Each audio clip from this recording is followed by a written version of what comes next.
Hey P3s! Today we're going to talk about division. Division is just splitting things up into equal groups. You've got your dividend, the number you're chopping up, your divisor, the number of groups you're chopping it up to, and your quotient, your answer. That's how many are going to be in each group. So let's go ahead and watch this video and give you some more information.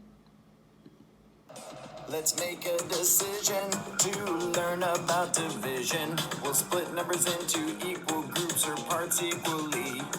Now try to envision the importance of division. We'll count how many times one value is contained in another. It is key. Welcome to your division lesson. I'm a division sign, you know. A short horizontal line with a dot above and another dot below. You can find me between two numbers that will attempt to divide. But before we start an equation, I'd like you to meet a friend of mine. I'm the equal sign made up of two parallel horizontal lines. I indicate equality of two expressions on each side of my sign. Together we find how many times one value is contained in another. You'll see. Let's look at our first equation. Division's amazing, you'll agree.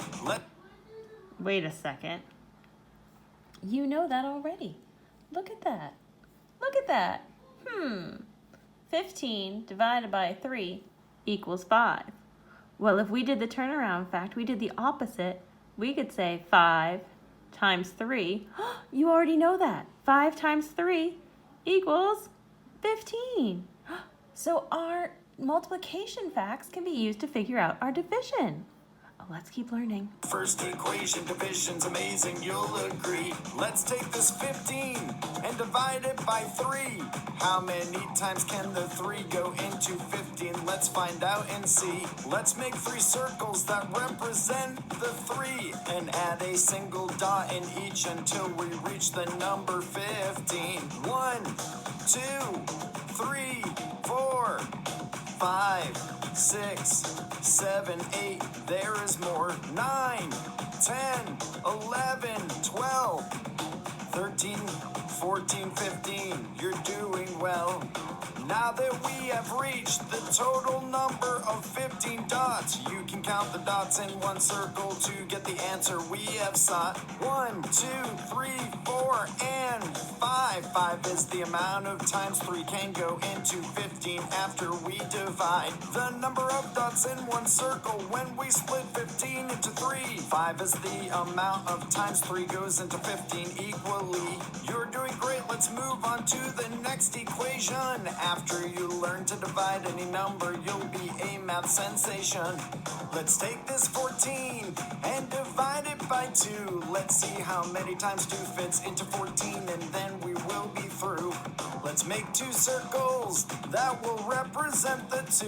Then add a single dot in each until we reach the number 14 true. 1, 2, 3, 4, 5, 6, 7, 8, you're doing great.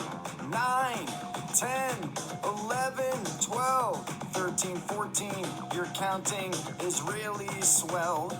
Now that we've counted 14 dots within the 2 circles we drew. All right, who knows the answer? If we divide 14, and we did 14 dots, into 2 equal groups, how many is going to be in each one? 1, 2, 3, 4, 5, 6, 7. So if there's 7 in this one, there has to be 7 in this one. Let's double check. 1, 2, 3, 4, 5, 6, 7. Let's see, let's see.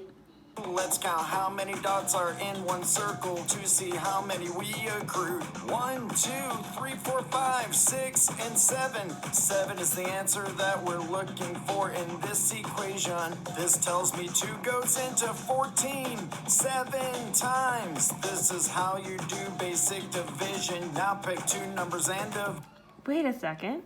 And if we did a turnaround, that fact family, 14 divided by 2 equals 7. Guess what? 7 times 2 equals 14. Watch this division video over again until you can divide any number, then go show your friends. Let's make a decision to learn about division. We'll split numbers into equal groups or parts equally. Now try to envision the importance of division. We'll count how many times one value is contained in another. It is key. Search the kids. Try this one in your remote notebook. Write today's date on it, and then tell me what problem this is. Can you do this? There's 2 groups and 3 in each group. So how many are there all together? How many groups did you divide by? And how many were in each one? Write that in your remote learning notebook and then send a picture to me. Add it to your portfolio in Dojo. Great job, guys. All right, in your math pack for division, I want you to try these examples. So here's what I need you to do. Let's read it. Tom and Tim both like pears. Share these pears equally between them. So how many people are we dividing in between? Tom and Tim. All right, so that's 2 people we're dividing it by. How many pears are there? 1, 2, 3, 4, 5, 6. So we're gonna have 6 divided by 2. So if I put them in 2 equal groups, 1 group for Tom, 1 group for Tim, how many do they each get? 1, 2, 3. 1, 2, 3. So they each get 3. All right, so now, let's see this. Oh, we can draw the pears for Tom. If you need extra help trying to do it, let's do this. We'll make the pears a heart each. So Tom would get 1, Tim would get 1. 1 for Tim, 1 for Tom. Tom, Tim. So now I've got 3. Look, 1, 2, 3, 1, 2, 3. All right, go ahead and try the first couple of pages.